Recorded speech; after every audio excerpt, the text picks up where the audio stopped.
चुनने का फैसला किया और कमांडर रूट की धमकियों के बावजूद भी वो मजबूती से खड़ी रही। उसने कहा कि मैं अपने पिता की खोई हुई इज्जत को वापस जरूर लाऊंगी। इस वक्त अर्थीमीज अपने पिता की डायरी पढ़ रहा था। पढ़ते पढ़ते उसे समझ आया कि उस आदमी ने इंसानों की दुनिया को बचाने के लिए एल्फ्स की मदद की थी। वो ये भी जान गया कि वो शख्स जो अक्यूलों के पीछे हाथ धोकर पड़ा है उसका नाम ओपेल है। इसके बाद अर्थमीज डायरी में दी गई जगहों में से एक पर डुवोन से मिला। वहाँ उसकी नजर हॉली पर पड़ी और तुरंत ही उसके गार्ड ने एल्फ पर अपनी बंदूक से हमला करके उसे बेहोश कर दिया। जैसे ही उन्हें महसूस हुआ कि उन्होंने हॉली का सिग्नल खो दिया, कमांडर रूट ने अपने एजेंट को बचाने के लिए सभी अलार्म्स बजा दिए। खैर कुछ घंटे बाद हॉली को अर्थमीज के बनाए हुए एक पिंजरे में होश आया। गुस्से से भरी हुई इस एल्फ ने अपनी शक्तियों से इन लोगों को अपने वश में करने की कोशिश की, लेकिन अर्थमीज पहले से इस बारे में जानता था और उसने खास तरह के चश्मे लगाए हुए थे। फिर अर्थमीज ने कहा कि मैं अपने पिता को ढूंढना चाहता हूँ, उसके लिए मुझे तुम्हारी मदद चाहिए होगी। हालांकि हॉली का कहना था कि मैं तुम्हारी मदद क्यों करूं, और तुमने मुझे बंदी बना के बहुत बड़ी गलती की है।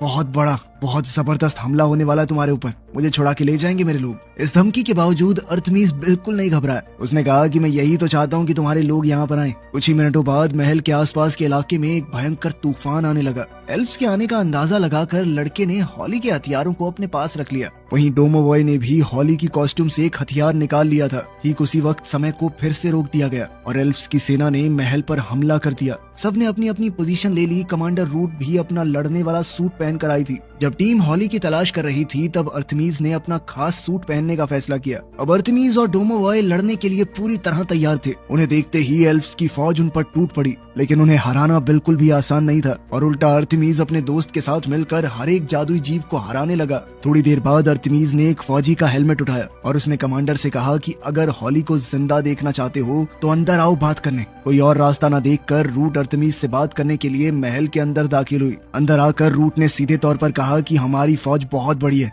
कब तक लड़ लोगे? अगर तुम नहीं माने तो इस बार हमला पूरी ताकत से होगा। इस चेतावनी के बावजूद लड़का बिल्कुल नहीं डरा। उसने कहा कि अगर दोबारा हमला हुआ तो मैं दुनिया के सामने एल्फ्स के होने का राज खोल दूंगा। इसके बाद अर्थमीज ने साफ तौर पर कहा कि मैं हॉली को तभी छोड़ूंगा अगर तुम अकूलों को मेरे हवाले कर दो। लेकिन रूट कहती है कि ऐसा कभी नहीं होगा। जिसके बाद लड़के ने एल्फ्स को अपना फैसला बदलने के लिए 15 मिनट का वक्त दिया। अब पानी सर से ऊपर जा चुका था तो कमांडर ने एक खास ऑर्डर दिया। इसके बाद जेल से मल्च को आजाद कर दिया गया और उसे वहाँ से सीधा जंग के मैदान में भेज दिया गया। इस दौरान अर्थमीज ने हॉली को पूरी बात समझाई। अर्थमीज के पिता के बारे में सुनकर हॉली को बहुत बुरा लगा, क्योंकि उसके पिता का नाम भी इसी तरह किसी ने बदनाम किया था और अब हॉली अकूलों की इस गुत्थी को समझाने में उसकी मदद करना चाहती थी। इसीलिए अर्थमीज ने भी अपनी तरफ से भरोसा दिखाते हुए चश्मा उतार दिया। अब अर्थमीज कहने लगा कि मेरे पिता की डायरी के अंदर अकूलों की रक्षा करने वाले गार्ड का नाम बीचवुड लिखा हुआ है। ये सुनकर हॉली ने कहा कि ये तो मेरे पिता का नाम